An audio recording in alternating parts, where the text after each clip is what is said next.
بسم الله الرحمن الرحيم. ألف لام را.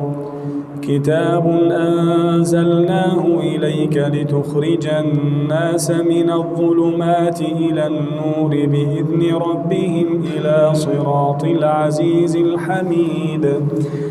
الله الذي له ما في السماوات وما في الأرض وويل للكافرين من عذاب شديد.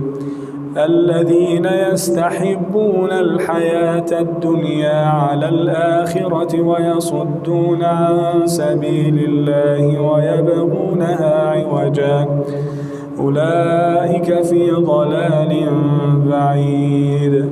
وما أرسلنا من رسول إلا بلسان قومه ليبين لهم فيضل الله من يشاء ويهدي من يشاء وهو العزيز الحكيم.